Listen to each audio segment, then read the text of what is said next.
Ahí nomás, ¿no? No, eso es preparado. Nos vamos a ver.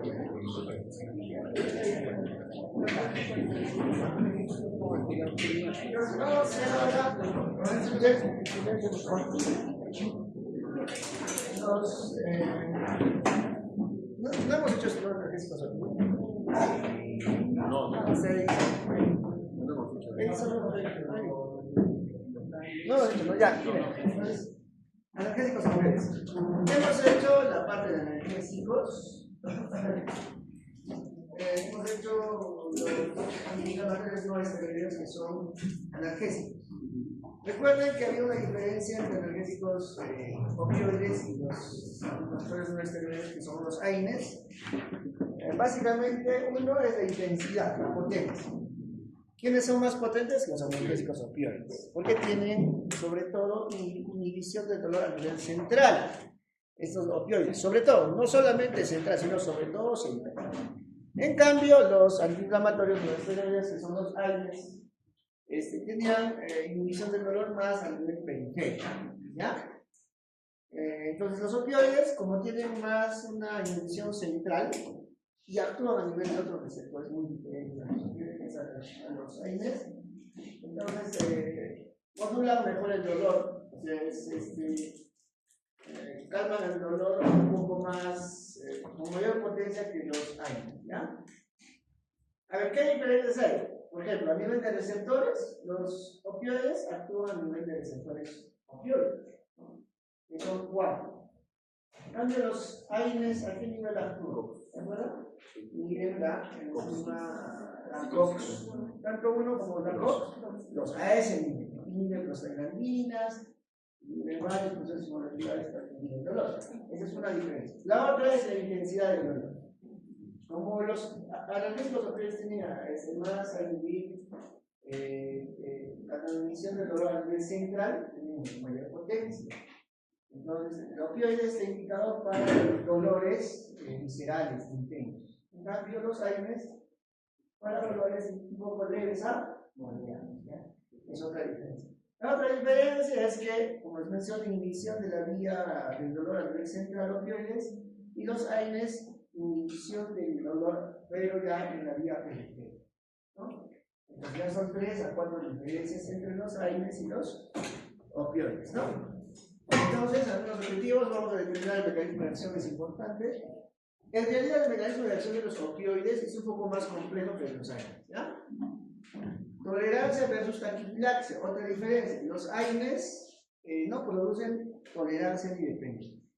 En cambio, los opioides, que son otros mecanismos de sí, producen tolerancia y abstinencia. Incluso hay un término de taquifilaxia versus tolerancia, ¿no? Cuando un paciente hace tolerancia a un medicamento, o sea, tú, digamos igual, ¿no? El paciente A, el paciente B. Al paciente A le pones 50 miligramos de fentanilo, que es un opioide, y al paciente B lo mismo. Y el paciente A sigue con dolor y el paciente B anualmente. Entonces, ¿cuál es la diferencia? Hay un tema del mecanismo de receptor, ¿no? Depende, el paciente A tiene más receptores para opioides, el paciente B no tiene muchos receptores. Y si el paciente A de repente tiene bastantes receptores para opioides, pero digamos no tienen una afinidad para esto, entonces hay una vía molecular compleja, ¿no? Entonces puede producir tolerancia o también tolerancia generalmente se acompaña a síndrome de abstinencia. Taquifilaxia está relacionado a la resistencia que hacen ciertos pacientes, por ejemplo, a los opioides, ¿no? Por ejemplo, si digamos hay pacientes que se toman pues clonazepam, se pueden tomar digamos 10 tabletas y no pasa nada. En cambio hay pacientes que con 1 o 2 tabletas de clonazepam ya se mueren. Entonces esa es la vía de acción. Hay una resistencia natural propia del organismo a ciertos fármacos. En ese caso se llama taquifilaxia, ¿no? La tolerancia es más severa en el tiempo. Ahorita vamos a ver. Mecanismo de acción, vamos a ver, efectos colaterales, lo mismo, ¿no? Los AINES, por ejemplo, producían úlceras gástricas, ¿no? En cambio, los opioides, ¿qué producían? Dependencia, abstinencia. A veces producen síntomas simpáticos, parasimpáticos. Antitusígenos opioides. ¿Hay antitusígenos opioides? tienes la codeína. La codeína se usa bastante para el tratamiento, no como anti-TB, pero se usa para el tratamiento de la tos en el paciente con TB. El paciente con tuberculosis, ¿qué no quieres que haga? Que tosa, porque tose y va a emitir todas las manos, todo el vacío, ¿no? Entonces, y un antitusígeno potente es un antiopioide que es la codeína. Otro, en niños que se usa, que también ya los cuidadores me están dejando de usar el dextrometorfano, ¿ya? Por eso algunas mamás no quieren usar. Y las conclusiones, usos frecuentes, ¿no? Vamos a ver. De los opioides en general, más usados está el fentanilo, ¿no? Que es 100 veces más potente que la morfina. Está el tramadol, que también es un analgésico opioide, que es menos potente que el fentanilo. Está la morfina, la hidromorfina, ¿ya? Y como antitusígenos opioides está la codeína y el dextrometorfano, ¿ya? Miren, los opioides justamente derivan del opio. Escuchen un poco. El opio, que es una planta, ¿no? Miren, principales alcaloides presentes en el opio. ¿Qué alcaloides tienen en el opio? Miren, en el opio, en esa planta, han aislado morfina. ¿Qué es la morfina? Es una analgesia, sobre todo analgesia, ¿no? Lo malo de la morfina es que produce bastante broncorrea, ¿no? No sé lo que sea. Ponen morfina para el dolor, calma el dolor, pero produce bastante secreción bronquial y salival. Entonces, el paciente, si no controla sus secreciones, se puede hacer. No, pero si está consciente, el paciente quiere ver el efecto no puedes usar. Además, tiene un efecto antidiarreico y espasmo, ¿no? Nada más. Pero más se usa como analgésico. Codeína, analgésico, también es un antitusígeno, ambos, ¿no? Tebaína, ¿no? Papaverina, bastante conocido, es un espasmolítico, ¿no? Estos son los alcaloides presentes en el dolor, ¿no? Miren, esta escala de tratamiento de dolor es bien importante porque, miren, la primera escala es el dolor leve, sube un poquito el dolor moderado y el dolor severo. ¿Cuándo usarás opioides? Generalmente se usa para dolores un poco severos, de tercera escala, ¿no? Incluso puedes asociar opioide más aire, ¿no? Más aire. Digamos, si tiene un paciente con dolor intenso y tiene disponibilidad de tramadol o paracetamol, el tramadol es un opioide, para que haga sinergismo y potenciación, más un aire que significa, en este caso, tramadol. Diga, paracetamol o metamizol o otro aire, ¿no? Que es posible. Pero pueden usar, por ejemplo, paracetamol más tramadol, va bien, ¿no? Dolor moderado, ya un poco de opioides débiles, ¿no? Opioides débiles. Un opioide fuerte, fentanilo o morfina. Un opioide débil, un poquito tramadol, ¿no? Y en el dolor leve, ¿qué usaría? Morfina, no, morfina no. Tramadol, también puede usar dolor leve moderado, tramadol, ¿no? Pero de preferencia el dolor leve, AINES, ¿no? Metamizol, naproxeno, ketoprofeno, ketorolaco, ¿no? Aunque el paracetamol hemos dicho que no tiene un efecto casi antiinflamatorio, ¿no es cierto? Pero también algo como paracetamol puedes usar, ibuprofeno, etc., ¿no? Entonces, esa es la escala del dolor de la OMS, dolor leve, moderado y severo, ¿no? Aquí está, ¿no? Aquí está, ¿no? Puedes usar ahí. No, pero en conclusión, el dolor leve, AINES. Dolor moderado, puedes usar un opioide débil como el tramadol o más AINES. Y el dolor severo ya es, pues, opioides como el fentanilo, la morfina, o también puedes combinar con AINES, ¿no? Ahí también algunas diferencias entre los opioides y los antiinflamatorios no esteroideos, ¿no? El tipo de dolor. ¿Cuál es el dolor más? Hay una clasificación de dolor por ahí, un dolor intenso, visceral. Ahí actúan los opioides, ¿ya? Cambio el dolor, digamos, un poco que no es visceral, es un poco más localizado. Y de leve a moderado, antiinflamatorios, ¿no? ¿Ya? Ahora, ¿quién de los dos produce depresión del sistema nervioso central? Puede producir, porque no produce. El opioide puede producir depresión del sistema nervioso central. Porque actúa a nivel central, lo vamos a ver, ¿ya? En cambio, el AINES no deprime el sistema nervioso, ¿no? Ya está. Mecanismos de acción que hemos visto en general son los AINES, hemos visto la inhibición de la COX, ¿no? En cambio, los opioides actúan a nivel central de opioide. ¿No? En conclusión, ¿qué hacen los opioides? Van a inhibir la transmisión nerviosa del dolor. Está, inhibir la transmisión nerviosa del dolor. Acá hay otros efectos farmacocinéticos. Miren, el AINE tiene antiinflamatorio, no sé, ¿qué efectos tenía? Antiinflamatorio, ¿qué más? Analgésico, antipirético, ¿no es cierto? En cambio, el opioide no tiene ese efecto antipirético, tampoco antiinflamatorio. Es un efecto analgésico, pero potente, ¿ya? Tiene muchas diferencias, ¿no? Efecto antiespasmódico, el opioide, ¿no? El AINE no tiene mucho efecto antiespasmódico, ¿no? Ahora, ¿tolerancia produce? El paracetamol, no, pero el AINE, por ejemplo, no produce tolerancia. Los opioides sí producen abstinencia, tolerancia, dependencia, taquifilaxia. Ahora, no necesariamente solo el AINE, solo los opioides producen intolerancia. Puede haber tolerancia con qué fármacos, con las benzodiazepinas, por ejemplo. Puede haber abstinencia por benzodiazepinas. Puede haber tolerancia por benzodiazepinas. Puede haber taquifilaxia por benzodiazepinas, ¿no? Entonces, por ejemplo, en el COVID, ¿no? Que es un ejemplo chévere, ¿no? El COVID siempre va a ser un ejemplo perfecto. Había pacientitos que estaban, ustedes saben más o menos, han estado en UCI, en máquina, han estado 7 días, 10 días, 14 días los pacientes, ¿no? Y muchos de ellos han hecho dependencia, han hecho tolerancia, han hecho taquifilaxia. En los diagnósticos, cuando poníamos, digamos, síndrome de distrés respiratorio por COVID, se ponía abajo taquifilaxia amidazolam. Después podíamos poner taquifilaxia rocurón. O podíamos poner taquifilaxia fentanil. ¿Por qué poníamos eso? Entonces les pongo el ejemplo. Por ejemplo, había pacientes que estaban sedados, 14 días, digamos, ambos pacientes. Uno recibía midazolam, el otro también. Solo que el otro recibía midazolam, pero seguía despierto. ¿No? Seguía despierto. El otro se recibía midazolam, pero ya estaba dormido. Entonces, el que estaba despierto prácticamente tenías que darle todo. Tenías que darle propofol, por ejemplo, que es un anestésico parenteral. Tenías que darle rocuronio, que es un relajante muscular. Aparte midazolam, aparte otras cosas, ¿no? Y seguía despierto. ¿Por qué pasa eso? Es una vía molecular bien común. Uno son receptores. Uno puede tener más receptores que el otro, ¿no? Para, por ejemplo, midazolam. O en este caso, para fentanilo. ¿Qué más? O no puede tener receptores, ¿no? También.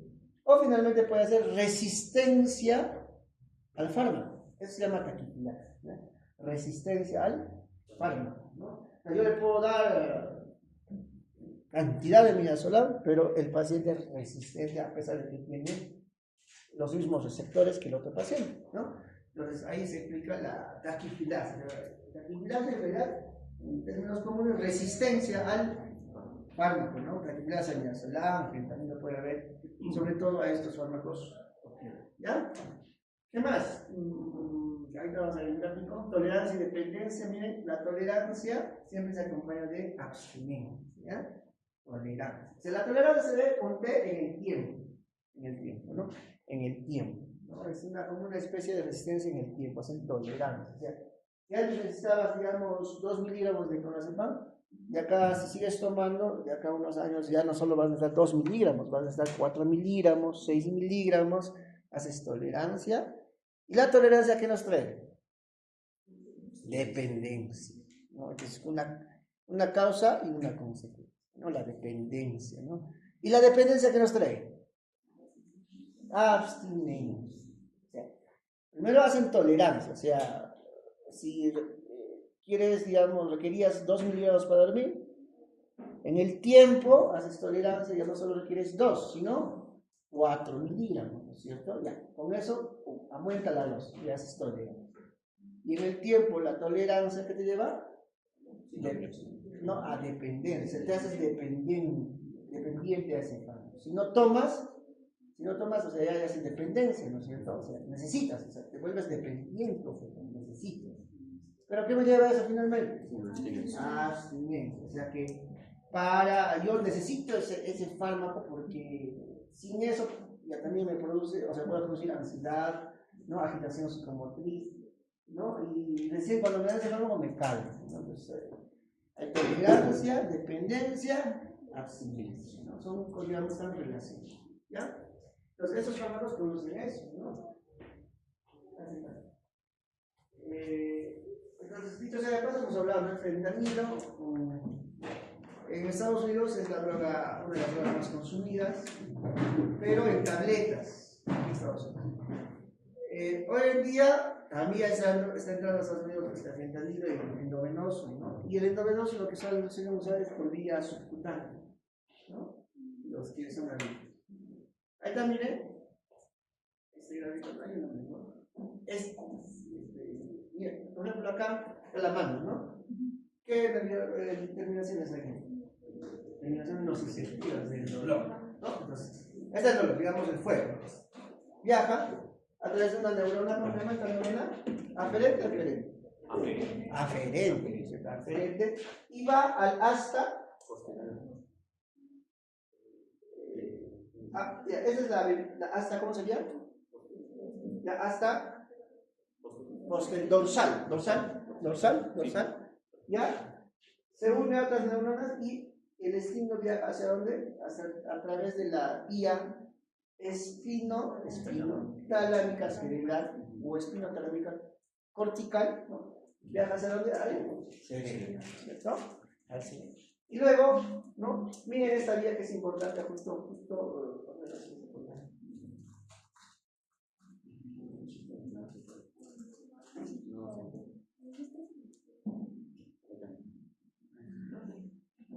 miren, entonces esta vía es importante que recuerden. Hay una neurona, ¿no? Que recibe el dolor, va al asta dorsal, el asta dorsal sube todas las vías espinotalámica cortical, ¿no? Llega hasta la córtex.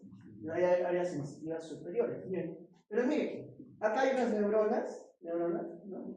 Que tienen el receptor opioide, ¿no? El receptor opioide, el receptor opioide. Yo doy, por ejemplo, fentanilo. Entonces, el fentanilo se va a ir a su receptor opioide. ¿Qué va a hacer?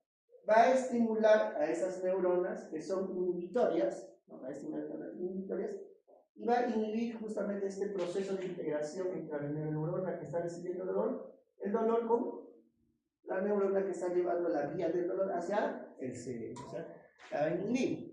Entonces, ¿qué va a hacer con el paciente? O sea, no va a integrar el dolor, o sea, no va a sentir dolor. A pesar que va a seguir el estímulo, ¿no? Puede seguir el estímulo acá, pero acá hay una inhibición por esas neuronas inhibitorias que tienen receptores de opioides. ¿Ya? Entonces, el receptor de opioides, por ejemplo, el fentanilo se une a este receptor, a estos tres receptores opioides que estimulan las neuronas inhibitorias, acá pues está con menos, entonces inhiben esa integración, ¿no? Entre la neurona periférica que lleva el dolor, ¿no? Con la neurona que lleva la córtex. ¿En qué región? En el asta dorsal de la neurona. Y no solo a ese nivel, sino también van a inhibir. ¿Ya? También van a inhibir a nivel central. ¿Ya? Entonces, más o menos, entonces, en general, todos los opioides van a inhibir toda esta vía ascendente del dolor. ¿Ya? Pero a través de qué receptores. No son receptores NMDA, tampoco son receptores GABA, también son otro tipo de receptores. ¿Son qué? Receptores específicos de opioides, receptores de opioides. Hay 4 tipos de receptores de opioides que vamos a ver, ¿no? Para inhibir la propagación del dolor. Ahora, a nivel periférico, casi no está el opioide. Más es a nivel del eje central, por de acción central. En cambio, más periférico es el antiinflamatorio, ¿no? ¿Ya? Entonces, miren, ahí está, la corteza cerebral, ¿no? Primero nos sector de la vía periférica, luego médula espinal, ¿no? El cordón, ¿no? Después, cerebro, tálamo, ¿no? Y corteza, ¿no? Ahí está, miren, los opioides a qué nivel inhiben, miren. Vamos por abajo. Los receptores, es la vía periférica, los receptores periféricos, clásicamente están unidos por qué? Antiinflamatorios, no, estamos acá. Acá no, ya, después nos vamos a la médula espinal, al asta ventral, a la integración, ¿no? ¿Quién inhibe esa zona? Allá viene el opioide. Y también un poco los antiinflamatorios, ¿no? ¿vean? ¿No? Y además, por eso algunos antidepresivos se usan como analgésicos, ¿no? Por ejemplo, a veces hay dolores más intensos como la migraña, también, ¿no? Entonces, algunos anticonvulsivantes también. Entonces, para el dolor se puede usar algunos antidepresivos y anticonvulsivos, sobre todo para inhibir todo este proceso. Vamos más arriba, acá a la integración cerebral, ¿qué fármacos actúan? Solo los opioides, ya no los AINES. Entonces les pregunto, AINES, ¿a qué nivel? Al periférico, nociceptores, y a nivel de integración en la esquina 2. ¿No? Ya, pues, incluso algunos antidepresivos, anticonvulsivantes. Antidepresivos, ¿qué antidepresivos conocen que usan para inhibir esto? ¿Ah? ¿No? Así, otro. Lo usan para, incluso como antidepresivos, por ejemplo, usan a veces para dolor de fenomenal. ¿Ya? ¿Listo? Miren. Entonces este gráfico, no se olviden, ¿no? Cómo va el dolor desde la vía periférica a la médula y luego se integra y luego que va así, ¿no? Entonces esa integración va a estar inhibida por esas neuronas que tienen receptores opioides. ¿Ya? Entonces es más de lo mismo, miren, la neurona periférica se integra en el asta dorsal de la médula espinal, el asta dorsal de la médula espinal, viaja, ¿no?, al tálamo, se integra con la corteza. Entonces, toda esa vía, desde acá hasta acá, está inhibida por los analgésicos opioides a través de sus receptores mu. ¿Ya? Es más de lo mismo, miren. En acá también me integro un poquito que el opioide también te puede tener un efecto periférico. Por eso ponen acá, ¿no? Pero más es de acción central. Más de lo mismo, es lo mismo. Acá también actúa a nivel de las canales de calcio.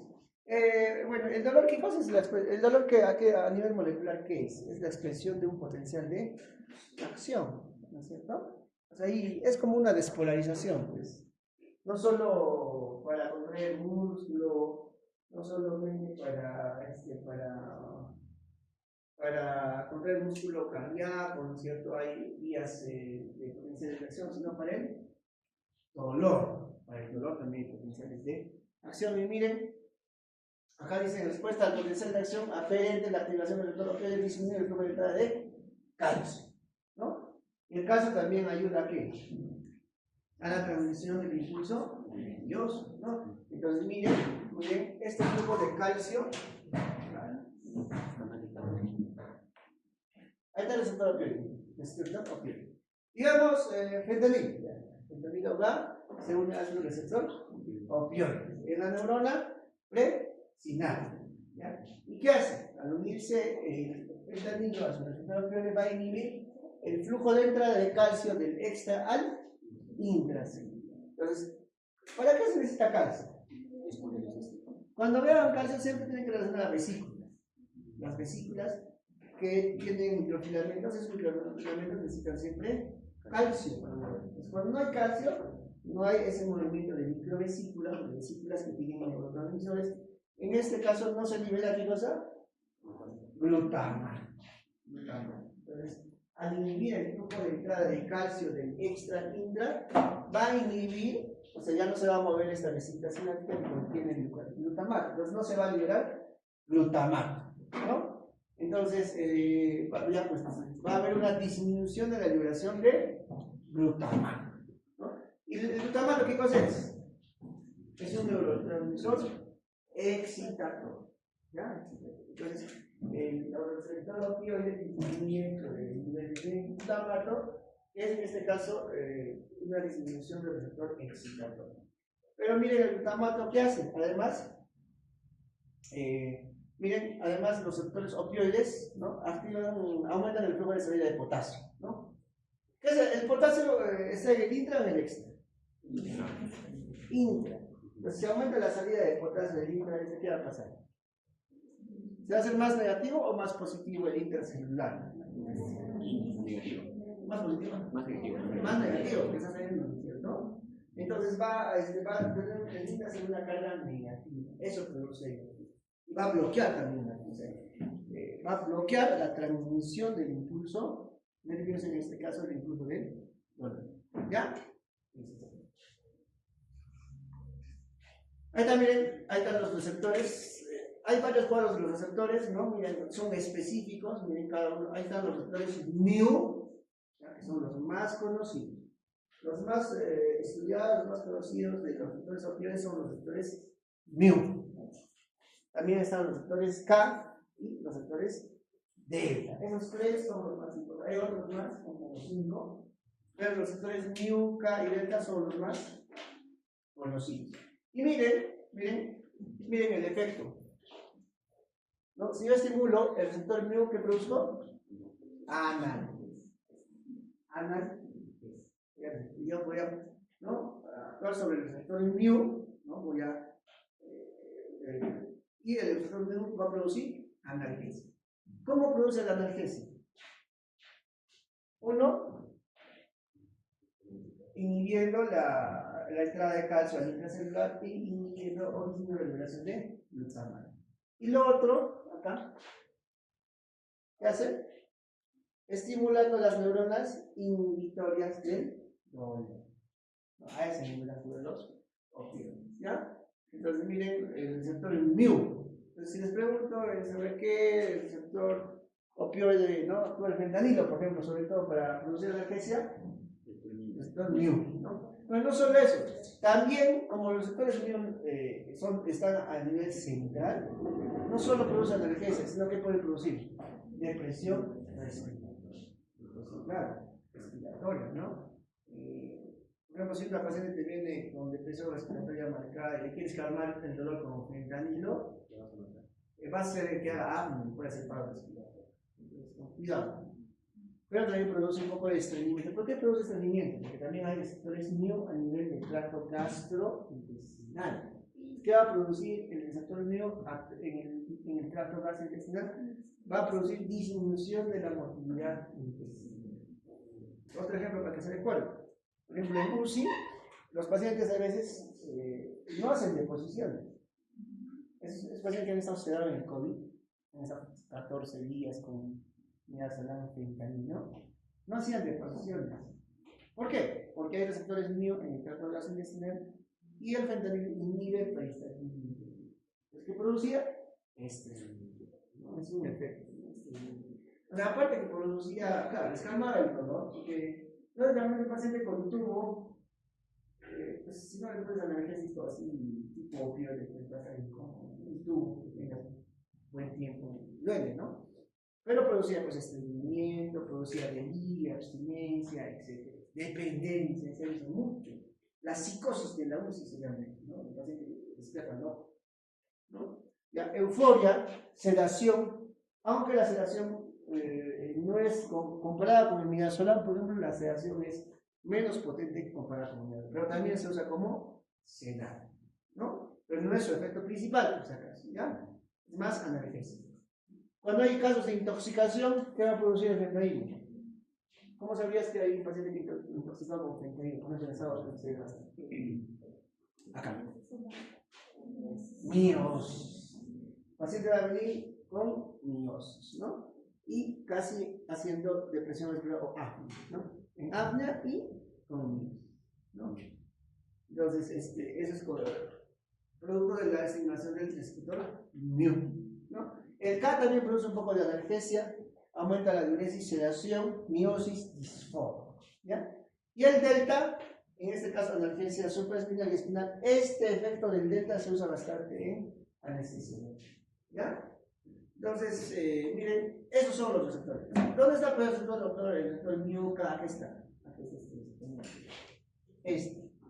Puede ser el receptor mu, puede ser el receptor K o D, dependiendo. Y todos esos receptores no están solo distribuidos en el sistema nervioso, puede haber en el tracto gastrointestinal también, ¿ya? Por eso es que disminuye, incluso en el sistema respiratorio. ¿Por qué la morfina produce goncorrea? ¿Por qué la morfina también tiene esos receptores? Ya no son míos, sino son receptores M de morfina en el sistema respiratorio y va a producir goncorrea. Es bastante producción de moco y también insalivación, no malo de la morfina. ¿Ya? Igual para que se acuerden, por ejemplo, había un paciente que le dolía mucho, ¿no? Ya no le puedes reiniciar fentanilo porque hace intolerancia y dependencia. Entonces, bajamos un poco a morfina. Entonces, y estaba recibiendo 3 días de morfina, fue siendo venoso subcutáneo y empezó a tener bastante secreción, ¿no? Y como no controlaba su tos, se aspiraba. Entonces, es lo malo de la pasante, pero no corre. Si es una UCI, por ejemplo, ahí la anestesista le puede aspirar, puedes usar un poquito. Pero en piso es un poco complicado porque hay una enfermedad de 15 pacientes, un poquito de 15. ¿Ya? Ahí están los receptores opioides, hemos hablado, ¿no? Ahí está lo mismo, ¿no? Lo mismo acá agregan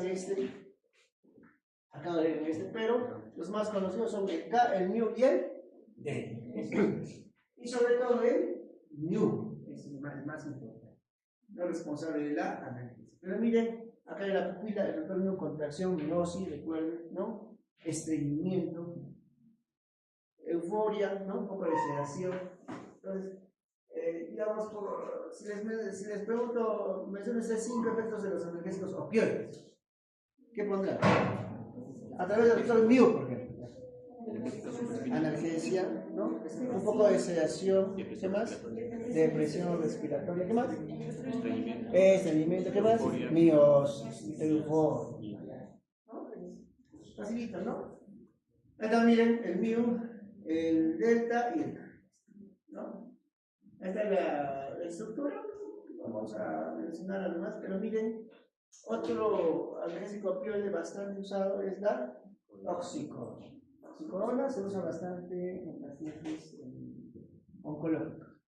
Ustedes saben que uno de los dolores más fuertes es el dolor oncológico, ¿no? Entonces usaron buprenorfina, morfina en parches, buprenorfina en parches, oxicodona. Ya como manejo paliativo del dolor está fentanilo, morfina. ¿Ya? Hidromorfona, heroína ya podemos mencionar más, es hidromorfina. ¿Ya? ¿Tramador qué lo haces? Ainel, ¿no? Es un analgésico opioide, podemos olvidar. No, miren toda esta analgésicos opioides, digamos, análogos de la morfina, todos esos. Codeína, hidromorfina, morfina, buprenorfina. Esta buprenorfina es bastante usado en parches de buprenorfina en el tratamiento oncológico, ¿ya? Hay otros derivados feniperidínicos, ¿no? Ahí está. El fentanilo, por ejemplo, que más usado, fentanilo, harto usado en la pandemia. Análogos de la metadona, ¿no? La metadona y otros como el tramadol, que es un opioide débil a moderado, el tramadol, ¿no? Entonces, por ejemplo, cuando nosotros usamos fentanilo, claro, o sea, en la especialidad de UCI, de medicina intensiva, el fentanilo es un analgésico de uso común, muy común, o sea, todos los días lo usamos, ¿no? Cambio en piso, como que a veces escuchan fentanilo y se asustan, ¿no? Entonces, nosotros, en la UCI es muy usado, entonces, cuando bajamos digamos, cuando ya lo queremos despertar, ya hay que retirar, hay que retirar fentanilo, trasladamos a tramadol, ¿no? O si le está doliendo mucho, trasladamos de fentanilo a morfina. De morfina unos 2 días, trasladamos a tramadol. Y finalmente el paciente generalmente se queda con tramadol más paracetamol. ¿Ya? No hay ketoprofeno. También a veces dejamos tramadol más metamizol, ¿ya? Pero la cuestión es tratar de dejar el fentanilo, porque mucho de mucha abstinencia. El fentanilo es para la etapa aguda. ¿Qué significa agudo? Si el paciente tú no has resuelto el cuadro agudo en la UCI en 24 o 48 horas, lo más probable es que ese paciente no ha resuelto, va a fallar, ¿no? Por eso más o menos hay un tiempo de 1 día, 2 días para manejar el cuadro agudo, incluso horas, ¿no? Si no resuelve el cuadro agudo en 4 horas, 6 horas, no, ya se parece mal. Tienes que manejarlo aquí. Ahí se usa fentanilo. Ya después se desteta, se pasa a morfina, se escala a tramadol, y bueno, finalmente o tramadol más, o paracetamol. ¿Listo? Ahí también clasificación, agonistas puros. ¿No? ¿Agonistas puros de qué? De los receptores agonistas puros. ¿No? Entonces, miren, opioides menores, ¿no? Preguntas del NIF, codeína. Entonces, un opioide menor agonista puro. No tramadol, o el más usado, tramadol, no se olviden. ¿No? Opioides mayores, morfina, heroína, fentanilo, meperidina. ¿Ya? El número de 4 ejemplos de opioides mayores: morfina, hidromorfina, ¿no? Fentanilo, meperidina. ¿Ya? Hay otros, miren, estos agonistas puros se refieren justamente a los analgésicos opioides, ¿no? En esta clasificación ponen pues agonistas puros de los receptores opioides y antagonistas de los receptores opioides. Otra pregunta de examen: antídoto del fentanilo.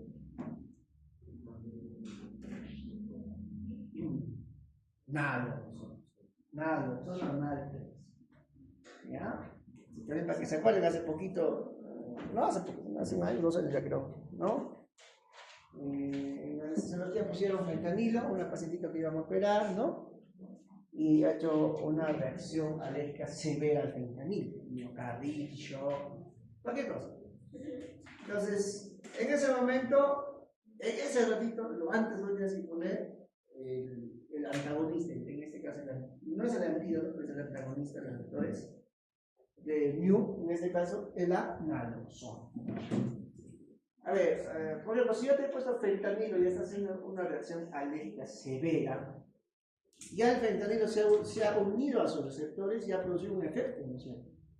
¿Con la naloxona vas a disminuir ese efecto? No vas a, porque ya ha hecho el efecto. Lo que vas a hacer es que todavía el fentanilo que está circulando en la sangre se vuelva a unir a su receptor. Eso va a hacer, o sea, vas a evitar que no haga más daño. Pero ya el efecto se ha visto y muchas veces es importante a pesar de que se le pone la naloxona. Pues mira, pregunta de examen también, ¿no? Antídoto de los analgésicos opioides, como el fentanilo, por ejemplo, naloxona naltrexona. Pregunta de mí. Hay opioides menores, opioides mayores. Opioides mayores, el ejemplo clásico es fentanilo y morfina. Opioide menor, el ejemplo clásico, por ejemplo, codeína y tramadol. ¿Ya? Ahí está lo mismo, miren, propiedades, ahí ya tenemos actividades, bueno, lo mismo hemos hablado. Miren, acá en este libro clasifican,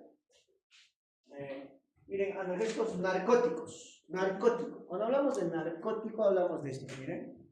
Aquellos que producen los narcóticos producen un poquito de sueño, somnolencia y dependencia, eso se llama narcótico. ¿Ya? Los analgésicos narcóticos son la mayoría de los analgésicos ópicos. Los narcóticos, morfina, fentanilo, meperidina, sufentanilo, no todos los ópicos, son narcóticos. ¿Ya? Ahí también miren, antitusígenos. También puedes clasificar antitusígenos opiáceos y no opiáceos. Miren, el opiáceo, ¿cuál es? Bastante conocido, la codeína. La codeína también lo puedes usar para el dolor, sí, pero más se usa para el tratamiento de la tos en pacientes con tuberculosis. ¿Ya? Ustedes saben que la tuberculosis, el paciente con tuberculosis, ¿cómo tose? Tose con una tos, ¿no? Y está botando. Si es una TB, la TB miliar, por ejemplo, no sé, la TB miliar no se expande, ¿no? La TB parenquimal, sí, ¿no? Tose. ¿Qué más hay cuando tose? Sangre. Hemoptisis. Entonces, puede haber incluso una hemoptisis severa, ¿no? Entonces, para que no tosa, codeína, ¿no? Les dan codeína en pacientes con TB, ¿no? ¿Puede haber hemoptisis en neumonía o no? ¿Sí o no? Sí. Claro, sí. Neumonía también produce hemoptisis, ¿no? Entonces, con sangre no solamente es TB, es neumonía, procesos oncológicos, cáncer, cualquier cosa. Entonces, para evitar eso, sobre todo en TB, codeína, ¿ya? Pero ¿qué pasa, por ejemplo, si tiene un paciente oncológico con mucho dolor y está vomitando? ¿Qué le pondría? Si le ponen Polviagal, no, está desestimado Polviagal, ¿no? Tiene que ser Polviagal, endovenoso o en parche. Entonces, en parche para el dolor, parches de buprenorfina o parches de codeína también. Buprenorfina es el más usado, ¿ya? Entonces, acá, de los opiáceos, codeína. ¿Qué más les he dicho que usan bastante los niños? Dextrometorfano. Por eso algunos pediatras están en contra pues, del dextrometorfano, o sea, no usar antitusígenos porque en el niño lo normal es que tosan, ¿no? O sea, el niño dice que no es un adulto pequeño, ¿no? El niño es un niño diferente, el adulto es diferente, ¿ya? Pues dextrometorfano también. Son antitusígenos opiáceos. Y no opiáceos los otros, ¿no? Acá lo que me interesa son los antitusígenos opiáceos. Vamos a ver los ejemplos de antitusígenos opiáceos. Codeína y dextrometorfano. ¿Ya? Ahí está, miren, otra vez, miren, antagonistas, agonistas de los receptores mu. Los agonistas de los receptores mu, básicamente son los analgésicos opioides. Porque el antagonista de los receptores mu es el antídoto de los analgésicos opioides. En este caso, el antídoto ¿quién es? Las naloxona o naltrexona. Son preguntas de examen, ¿no? Siempre viene, pregunta, antídoto de ¿ah? Ya, por ejemplo, el antídoto del paracetamol. Para un activador y en acetilcistéína. Claro, pero generalmente viene en acetilcistéína. Eso no. Antídoto del fentanilo, del opioide, naloxona. Son preguntas clásicas. Y miren, el MIR viene, ¿no? Viene, estas cositas vienen. ¿No? Codeína, morfina, ¿no? Mecanismo de acción hemos visto el mecanismo de acción. El mecanismo de acción es complejo, ¿ya? Hay harta letra. O sea, ya se les resumido. ¿Actúa a qué nivel los opioides? Se unen a sus receptores de opioides. ¿Qué receptores de opioides tenemos? Ahí está. Ahí está. Mu, K y delta. Sobre todo al receptor mu. ¿Ya está? Ese es el ejemplo de mu. Entonces, si se une al receptor mu, va a producir todo esto. Analgesia potente, central, para dolor visceral intenso, ¿no? Va a producir un poco de presión respiratoria, estreñimiento, ¿no? Sedación, euforia. ¿Por qué produce euforia? O sea, ¿por qué produce síndrome de abstinencia? El culpable es el receptor mu, ¿ya? Varios libros mencionan que hay una modificación conformacional de los receptores en la dependencia y en la abstinencia. Cuando uno lee, no hay una explicación así bien clara que te diga lo absoluto. Dicen, ¿no? Que aparentemente o probablemente en la tolerancia, en la dependencia, en la abstinencia, hay una modificación conformacional de los receptores opioides tipo mu, ¿no? Bueno, y esa alteración conformacional de la estructura del receptor mu puede producir que no se una adecuadamente, ¿no? O puede ser que haya resistencia, puede ser, o sea, muchas cosas por alteración del receptor, ¿no? Por eso produce todo este proceso de euforia, ¿no? Por eso de abstinencia, ¿no? Ahí sedación, ¿no? ¿Alguien sabe cuántos receptores de opioides tendrá? ¿Tú sabes cuántos receptores de opioides tienes? Nadie, tampoco. O sea, nadie sabe. De repente no, ¿verdad? Los jóvenes, por ejemplo, es increíble. O sea, cuando uno pone, por ejemplo, hay jóvenes que tú les pones 6 ampollas de mediación, nada, siguen despiertos. ¿No? Entonces, eso es el nivel de, ¿no? Entonces, en conclusión, actúa a nivel de receptores opioides, sobre todo el receptor mu, ¿cierto? Que va a producir analgesia, un poco de sedación, ¿no? Un poco incluso de delirio, ¿no? Ahí está lo mismo, ¿no? ¿Qué hacía el receptor mu? El receptor de opioide inhibe la entrada de calcio, delimita al extra y finalmente inhibe la liberación de glutamato, que es una neurotransmisión excitatoria en la vía del dolor. ¿Ya? Es lo mismo en varios gráficos. Ya, miren, ahí está. Acciones agonistas, miren, ¿no? Del receptor mu, sobre todo, analgésicos, ¿no? Acá, depresión respiratoria, seguimiento, ¿no? Acá, delta, también analgesia, pero débil, ¿no? Por eso sobre todo el mu, ¿ya? El K, también analgesia débil, miren, efecto alucinógeno y catatónico. ¿Nos puede producir catatonías qué es? ¿Ah? Son más o menos un poco, catatónico viene del tono, pues, o sea, hay una tonicidad un poco marcada, ¿no? Una rigidez, Por eso el movimiento catatónico, ¿no? Entonces, hay varios, ¿ah? Han visto, hay varios receptores, pero esos tres son los principales: el mu, el K y el G, ¿ya? Ya está, con diferentes acciones, ¿no? Ahí está, este es el argentino, el está acá, ¿no? Hay subtipos, y miren, ¿en dónde hay todos esos receptores? A ver, vamos por regiones. Por ejemplo, el receptor de mu, ¿dónde hay? En el tálamo, en la amígdala, en el caudal, en la sustancia gris, ganglios de la raíz dorsal, médula y el hipocampo, ¿no? Por eso producen esto, ¿no? Dependencia, el K, ¿dónde está?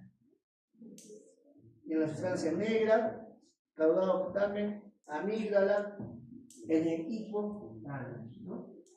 Y el delta también, casi lo mismo, ¿no? En el mesencéfalo, médula espinal. Entonces, aparte, ¿dónde están? El tracto gastro, ¿ya? Miren, hay la localización periférica de los sectores opioides. ¿Dónde más están ahí?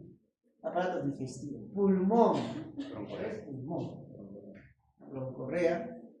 ¿Y qué más produce? El fentanilo es una que produce una particular por la respiración fentanilo. Digamos, si tú cargas una ampolla de fentanilo de 50 microgramos, se viene 50 microgramos por mililitro por 10 mililitros. Entonces, ¿cuántos microgramos va a venir? 500 microgramos, claro. 50 microgramos por mililitro por 10 mililitros son 500 microgramos. Cada ampolla, 500 microgramos. Entonces, si tú cargas, viene de 10 mililitros. O sea, en 10 mililitros viene 500 microgramos. ¿Cuánto necesitas para analgesia? Por ejemplo, para sala de operaciones para inducción de la anestesia, solo 2 microgramos, más o menos. ¿Cuántos cc serían?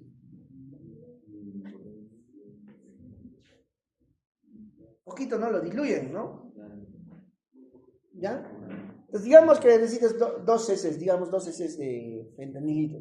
Si tú le pasas esos 2 cc de fentanilo en menos de 60 segundos, ¿sí?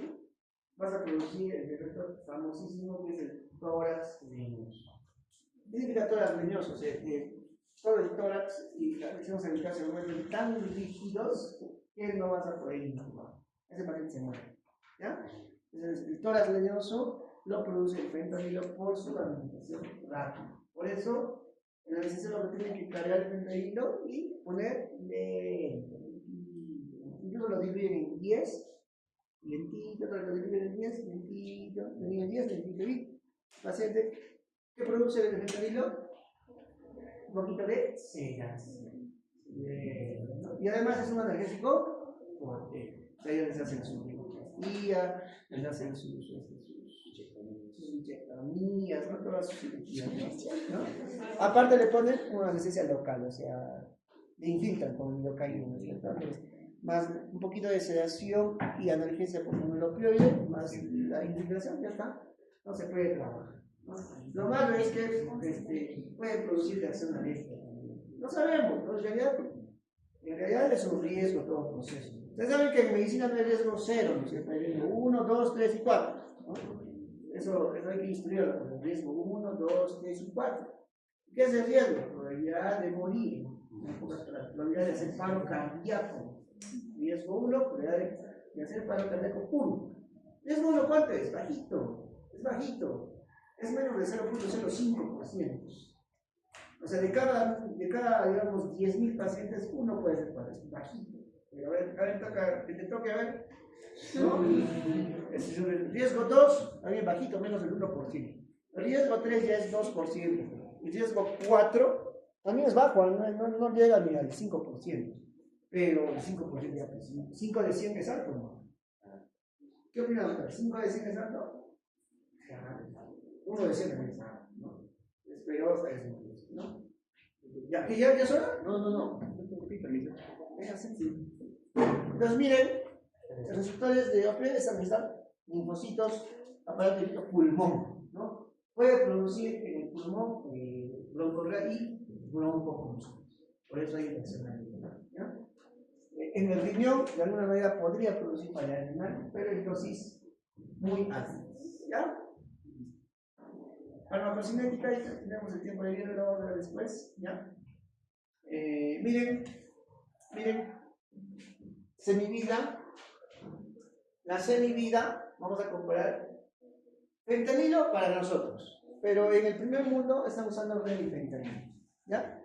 Que es, digamos, es mejor que el fentanilo porque tiene una mayor duración en la perfusión.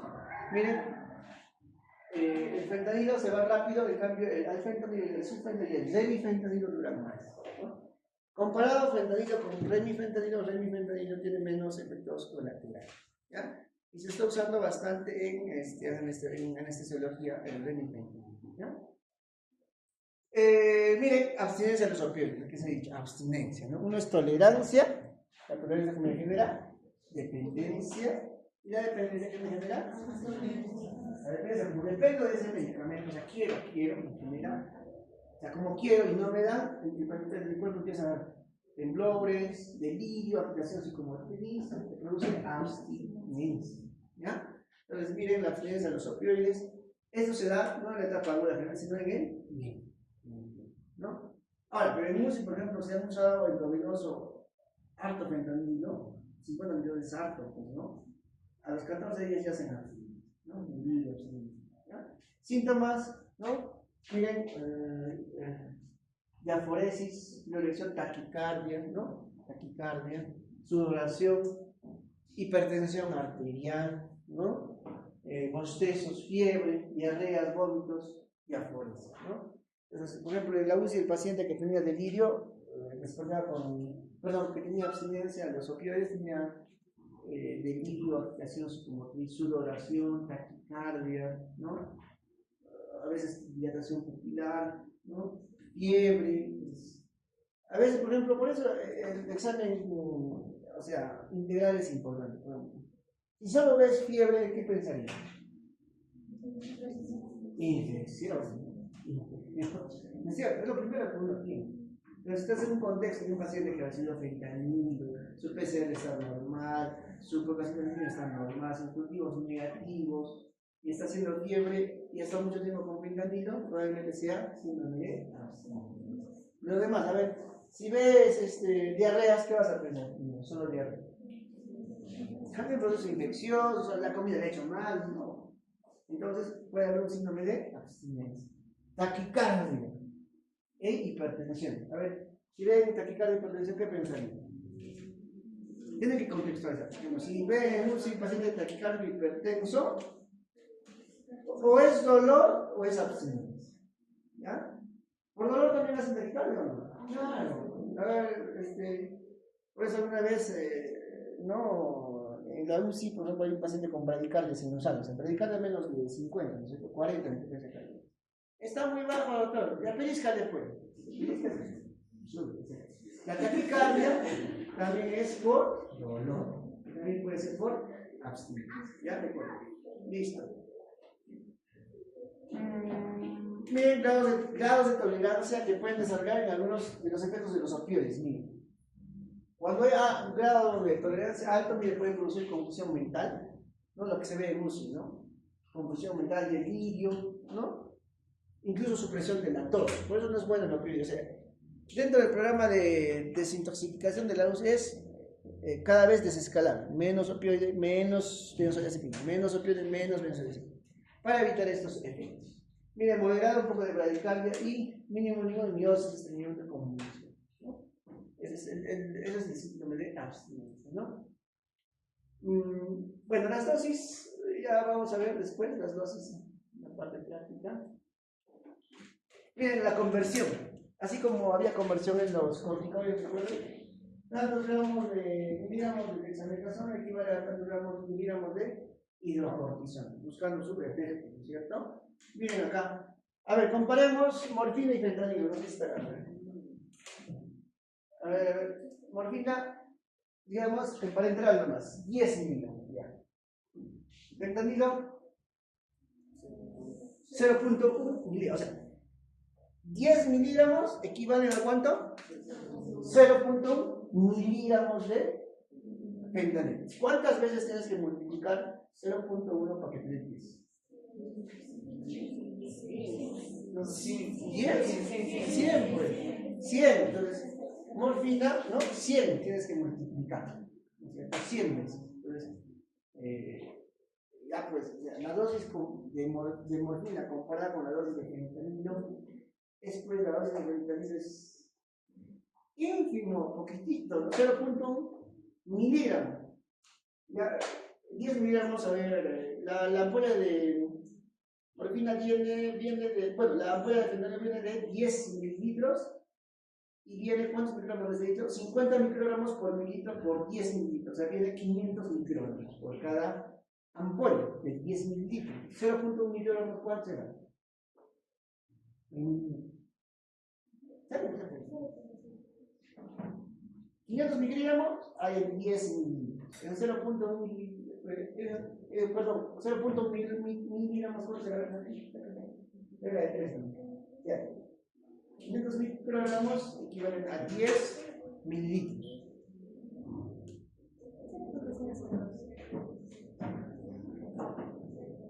No, aunque es microgramos, es que transformar a miligramos, ¿no? Entonces, microgramos 10 a la 4. Matemáticas, ¿no? Ya, microgramos es 10 a la menos 6, ¿eh? Microgramos. 16 microgramos, ya, de acuerdo, digo. Es menos 6, ¿ya? Y miligramos es menos 3. Pero, entonces tienes que transformar. Pero, en conclusión, ¿quién es más potente? Transforma. ¿Quién es más potente? Fentanilo, ¿no? Esta es la equivalencia. Entonces, cuando nosotros relapamos de fentanilo a morfina, tratamos de cumplir esta equivalencia. ¿Ya? Esa equivalencia y lo que recibía en fentanilo, digamos, 50 microgramos, le damos en morfina. Para que no haga qué cosa. Abstinencia o y luego vamos bajando poco a poco. ¿Ya? ¿Cuántas veces será? 0.1 por 100, es 100 veces más potente que la morfina, ¿no? El que piensa que la morfina es fuerte, no conoce el fentanilo, ¿no? ¿Ya qué más? En otros países, en Colombia, en Argentina, bastante usan la hidromorfina. ¿No? Hidromorfina, 1.5 miligramos equivale a 1.5, ¿no? 1.5 miligramos, ¿no? Es equivalencia a 0.1 de fentanilo. Entonces, en otros países usan bastante hidromorfina también. Ahora, para recetar estos medicamentos opioides se necesita una estadio especial, no es así, ¿no? A menos que sea una botica, pues, de poca confianza, ¿no? Te tienen que dar con un estadio especial todo lo que es codeína, morfina, hidromorfina, buprenorfina, fentanilo, oxicodona, necesitas estadio especial, ¿ya? Estas las equivalencias, miren, no, codeína, 60 miligramos de codeína equivalen a 4, 10 de morfina. Pero, ¿por qué harías esa equivalencia? Salvo no tengas disposición, ¿no es cierto? Porque la codeína es más antitusígena, pero también se puede usar como analgésico. Listo. Ahí está el inicio de acción, por ejemplo, miren ahí está el tramadol. ¿A los cuántos minutos inicia? 15 hasta 30 minutos. No es tan rápido, ¿eh? No es tan rápido. Más rápido es el metamizolcito, ¿no? Tramadol un poco demora y el efecto colateral, anoten, más frecuente del tramadol es náuseas y vómitos. Siempre náuseas y vómitos. Entonces, para contrarrestar el efecto de las náuseas y vómitos del tramadol, generalmente una ampolla de tramadol lo dividen en 100 de cloruro y lo pasan en 30 minutos hasta 1 hora. Lo otro, para disminuir las náuseas y vómitos del tramadol, aparte de disminuir en 100, pasarlo lento, puedes darle por vía subcutánea. Pones subcutáneo y se libera poco a poco. Entonces, y no tiene muchas molestias, como cuando pasa rápido, ¿no? Entonces, lo malo es que produce náuseas y vómitos, bastante frecuente el tramadol, ¿ya? Ahí está, miren, la morfina, ¿cuánto tienes que esperar? 15 minutos, ¿ya? ¿Dónde está? Miren los receptores, miren, ¿cuál es el receptor más implicado? A ver, escuchen. ¿Cuál es el receptor? Mu, delta y K, ahí está. El receptor es mu. ¿Cuál es el sector más implicado? El niño, ¿no? Miren, la mayoría son niños. Unos más que otros, ¿ya? Por eso es su efecto analgésico y por eso también son sus efectos colaterales, sedación, depresión respiratoria, disforia, etc. ¿Ya? Ahí también el fentanilo produce cosa, tórax leñoso, sobre todo con la administración rápida, no se olviden, ¿ya? Tórax leñoso. 2 veces he visto, 2 veces. Justo en la pandemia también. Ustedes saben que en la pandemia también ha habido, pues, han entrado a trabajar, pues, los que querían trabajar. Fentanilo, ponle fentanilo. Tórax leñoso. No, traqueos también tenían que hacer. Miren, efectos adversos con uso intensivo, ¿no? Están haciendo la UCI. Depresión respiratoria, no, fluidos, estreñimiento, retención urinaria, ¿ya? Delirio, hay delirio hiperactivo, ese delirio que, ¿no? Que se mueve, delirio hiperactivo, y hay otro delirio hipoactivo. El hipoactivo es el que pasa desapercibido, porque no se mueve el paciente, ¿no? ¿Cuál es lo que más molesta? ¿El delirio hiperactivo o el hipoactivo? El hiperactivo es el que más impacto tiene. En cambio, el hipoactivo es, pues, pasa desapercibido, bien difícil de diagnosticar. Un poco de sedación, no es su efecto principal, chicos, la sedación, más es el efecto analgésico, pero si lo usan como sedación. Sobre todo los procedimientos menores de anestesia. Tienen efecto de sedación, un poquito de sedación. ¿Ya? Miocloros puede producir hasta convulsiones en casos de reacciones alérgicas, hasta miocarditis. Miren, efectos adversos frecuentes, infrecuentes, ¿no? Miren, incluso dicen infrecuente, depresión respiratoria infrecuente y dependencia, pero produce con uso crónico, ¿no? Frecuentes, miren, agudos, náuseas, somnolencia, instabilidad, confusión, estreñimiento, náuseas y vómitos, ¿no? ¿Quiénes usaron de manera crónica, por ejemplo, opioides? Los pacientes oncológicos, ¿no? Oncológicos, sí. ¿Otros? ¿Son los oncológicos? Posoperados, la etapa dura, dolores neuropáticos, esos que tienen hernias discales, ¿no? Que no les pasa, ¿no? Y que no quieren que se les opere, porque cuando ya tocan la columna, pues es un poco incapacitante, usa bastante opioide, ¿no? Pastoc. He visto, ¿no? Bastantes personales adultos usan opioide, Ese hemos visto. Este es mira, eficacia máxima y tendencia a la adicción y consumo. Mira, tendencia a la adicción. ¿Quiénes tienen más adicción? Fentanilo. ¿Morfina dónde está? También en alta, dependencia alta, ¿no? Codeína, miren, poco. La buprenorfina es un término medio, ¿ya? Buprenorfina es un término medio. Listo. Interacciones tienen muchas. ¿Qué interacciones tendrá? A ver, por ejemplo, una pastilla que produzca depresión respiratoria más opioide, mayor depresión. Por ejemplo, estreñimiento. ¿Qué medicamentos producen estreñimiento? Por ejemplo, si produce estreñimiento, el opioide si produce estreñimiento, ¿el efecto de qué medicamento lo hará? De los próximos. ¿Ya? Si produce un poco de somnolencia, sedación, ¿con qué otros medicamentos que aún no se podría dar? No hay que cuidar. Como las benzodiazepinas, por ejemplo, como los antidepresivos, como los anticonvulsivantes. Tiene bastantes interacciones para abajo. Pero no es tanto como lo mencionan, sino hay que tener cuidado nomás, ¿no? Por ejemplo, si tienes un paciente que va a manejar, no le vas a dar clormelamina, ¿no es cierto? Le dirás que va a producir sueño, ¿no? Se puede dormir, etc. ¿Ya? Ahí está, interacciones, es más de lo mismo, ¿ya? Es más de, miren, ahí está, miren. Ahí está, ¿se acuerdan que había que producía la inhibición de la transmisión dolorosa a nivel del asta, en la médula espinal? Miren, por ejemplo, hemos hecho gabapentina. ¿Qué pasa la gabapentina? Un anticonvulsivante. Recuerden que era con G, gabapentina, que estaban las mismas receptores GABA, que al final no estaban, que no actuaban a ese nivel, y se quedó con ese nombre, hemos dicho, ¿no es cierto? La motrigina, miren, carbamazepina, alguna vez en las migrañas se usa carbamazepina, ¿no? Se usa carbamazepina. Y eso que es un anticonvulsivante, ¿no?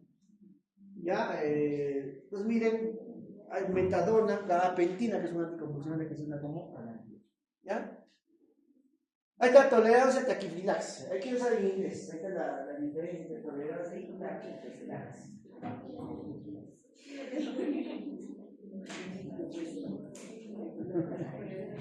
¿Qué dice? A ver.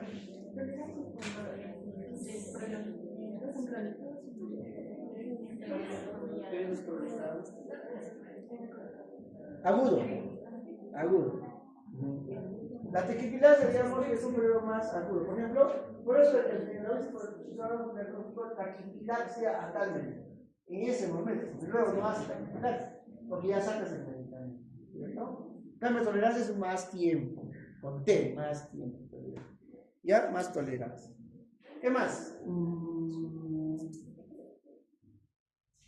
Tienen o sea, a nivel de receptores tienen una diferencia, o sea, la taquifilaxia es, o sea, es resistencia prácticamente al medicamento, en ese momento, resistencia, ¿no? Taquifilaxia y inexorable, ¿ya? Listo, a ver, mira, principales usos, analgésico, ¿no? ¿Analgésico quién es? Morfina, buprenorfina, fentanilo. Antitussígeno, codeína. Antidiarreico, mire, este no pensé, loperamida. Es un antidiarreico de tipo opioide. ¿Ya? Ya, a ver, ¿qué producen los opioides a nivel de trato gastrointestinal? Si hay diarrea, voy a dar un fármaco que disminuye la mortalidad, en este caso un opioide. ¿Qué opioide se usa para disminuir la mortalidad intestinal a través de los receptores mu? Loperamida. ¿Ya? Loperamida no se usa en niños, en adultos sí. Loperamida, la dosis es hasta 50 miligramos. ¿Ya? También es muy frecuente las diarreas. ¿Han oído de la disbacteriosis? ¿Por antibióticos? ¿Ya? Por ejemplo, el cliché de emergencia es, en general, septra más clínica. Septra más clínica, todo pasa. En cliché de UCI van a ver banco más mero, porque ya son infecciones resistentes. Cuando das banco más mero, te llevas no solamente la bacteria de la que está infectada, sino te llevas toda la bacteria, la flora intestinal, las bacterias. Y produces una disbacteriosis, una diarrea por antibiótico. Ahí usamos bastante, un poquito de loperamida. No se debe usar, las guías dicen que no se debería usar antidiarreico porque aumenta la translocación bacteriana. Así dice las guías clínicas. Pero usamos un poco para controlar las diarreas porque a veces se viene mucho. Pues loperamida. Aprovechamos el efecto del receptor mu a nivel del tracto gastrointestinal. Entonces les menciono también, si pongo un ejemplo de un antidiarreico opioide, la loperamida. ¿Ya? Listo. Ahí están los receptores, miren, todos los receptores que hemos visto. Ahí está la naloxona ahí, naltrexona, ¿qué son? Antídotos de los opioides. Son antagonistas de los receptores. ¿Ya?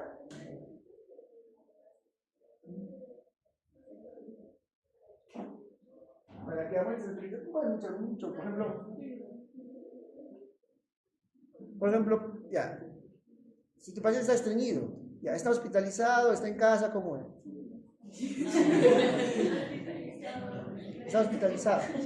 Le puedes dar muchas cosas. Por ejemplo, le puedes dar Cicadotril, que estimula el paso de agua al intraluminal. Ese es uno. Le puedes dar fármacos que estimulen el peristaltismo intestinal. ¿Qué fármaco? Metoclopramida. Le puedes dar laxantes, láctulos. Le puedes dar incluso polietilenglicol, que es una sustancia hiperosmolar que va a jalar agua al intraluminal y ¡pum! Se va a enviar en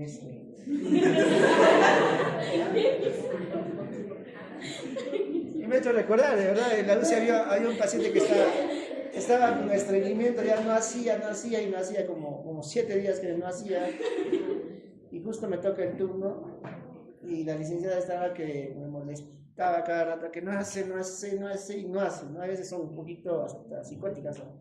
No hace, doctor, no hace psicotía, que lo he puesto, enema también puedes poner, enema D, microenema D, enemas no me olvidé el nombre, y a un enema interrectal también puedes poner, que es hiperosmolar, ¿no? Y seguir. Es que le hemos puesto polietilenglicol, 2 frascos en 1 litro, pasarlo en 1 hora. Le hemos puesto lactulosa, le hemos puesto metoclopramida cada 6 horas. Le hemos puesto Evacol, 2 cada 6 horas. Y realmente al día siguiente, porque tenía una suboclusión intestinal, o sea, esa impactación fecal que tienen, ¿no? Y no se podía pues resolver. Entonces, lo que hay que hacer en ese caso, cuando vean ese caso, hay que optimizar la terapia médica, ¿no? O sea, al día siguiente, ya venían diarreas, y a través de la externo, ¿no? ¿Para qué me dicen? Entonces, se ha venido, ¿no? Pueden ser muchas cosas para leer. Ya, y un mensaje de eso, siempre hay que optimizar la terapia. Por ejemplo, si hay asma, hay que optimizar la terapia. O sea, bronquidilatadores, anticolinérgicos, N-acetilcisteína, inhibidores de leucotrienos, corticoides, ¿no? Hay que optimizar. Ya, listo. Entonces, naloxona y naltrexona son antagonistas, por eso es el antídoto de fentanilo, ¿ya? Ahí están los antagonistas, ya está. Sobredosis de opioides. Igual, naloxona o naltrexona, ¿ya? Pero no es que vas a destruir al opioide, simplemente vas a inhibir. Porque el efecto de la unión del opioide a su receptor ya se agarra, ¿no? Ya se agarra. No es más de lo mismo. Es más de lo mismo, ¿ya? La dosis del tramador, por ejemplo, tiene que saber. Generalmente se da el tramador 100 miligramos cada 6 o cada 8. Bien lo demás. Generalmente, de preferencia, hay que dividir el tramador en doble de 100 para que no tengan náuseas y vómitos. ¿Ya? Fentanilo viene ampollas de 50 microgramos por mililitro por 10 mililitros. Ya viene de 500 microgramos. En miligramos, ¿cuánto sería? Facilito, ¿no? 500 microgramos es 10 a la menos 6. Y si es miligramos, es a la menos, entre 1000. 0.5 miligramos equivalen a 500 miligramos, ¿no? Que es 0.5 miligramos. Codeína, ¿ya? Es más o menos se usa de 30 a 60 miligramos cada 8 horas, cada 6 horas, ¿ya? En un dolor oncológico, ¿ya? Listo. Ahí nos quedamos, ¿ya? Ok, media hora más, ¿no? Ya, podemos avanzar en eso una horita y media virtual. ¿Sí? Ya, no ya molesta.